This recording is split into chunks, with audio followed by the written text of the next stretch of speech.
Alors le projet, on lui a jamais donné de nom, mais les gens parlent de Miss Mandarine. C'est un moyen pour développer la culture intrapreneuriale comme levier d'innovation au sein du CNES. C'est ça qu'on cherche à faire via les dispositifs Miss Mandarine. Le projet qu'on a lancé, c'est d'expérimenter, on va dire, une collaboration entre nos managers et des startups. Donc pendant plus d'1 an, nos managers sont en binôme avec des dirigeants de startups pour finalement adopter des postures d'intrapreneuriat. Le talent se dit mais qu'est-ce que je vais pouvoir apporter ? Le dirigeant de start-up se dit waouh, chouette, un talent du CNES avec qui je vais pouvoir dialoguer. Ça apporte du gagnant-gagnant dans la démarche. Nous, avec l'expérience dans des organisations un peu plus structurées, et puis les start-up avec des organisations en devenir. Souvent, le dirigeant de start-up, ça lui apporte un regard, de la confiance, de la bienveillance. Le talent du CNES, pendant ce temps-là, 1, il quitte une éventuelle posture de sachant, et 2, il apprend l'agilité, il apprend l'effectuation, il apprend beaucoup de choses comme ça. C'est une expérience tout à fait intéressante et formatrice surtout. Une reconnaissance.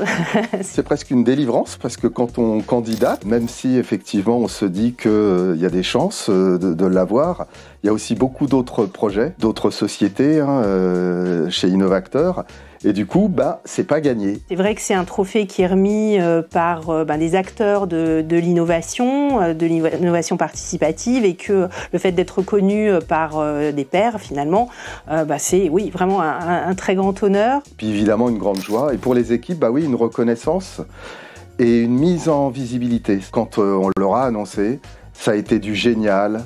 Ça a été du « super ». C'est un travail qui a débuté déjà depuis plusieurs années, donc ça nous conforte aussi, je pense, dans le fait de continuer, qu'on est sur la bonne voie et qu'on peut aller encore plus loin sur cette initiative. On a une des 2 directrices qui était là à l'origine, qui est à la retraite, donc elle a été contactée, elle était ravie, donc ça représente beaucoup de choses, à la fois pour les sponsors, les commanditaires de la démarche, et à la fois pour tous les mandariniers, puisque là il s'agit de mandariniers chez nous.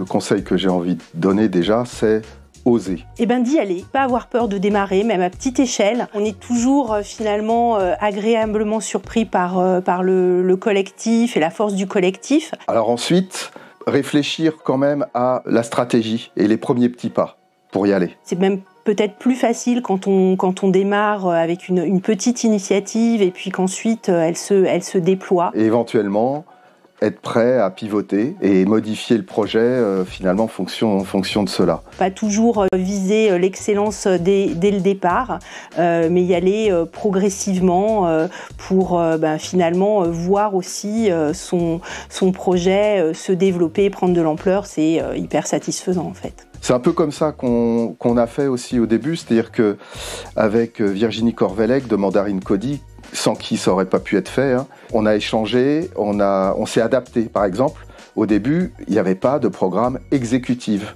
Mais quand les 2 directrices ont dit « mais nous aussi, on aimerait le faire », on a créé un programme exécutif. Voilà, donc oser et pivoter.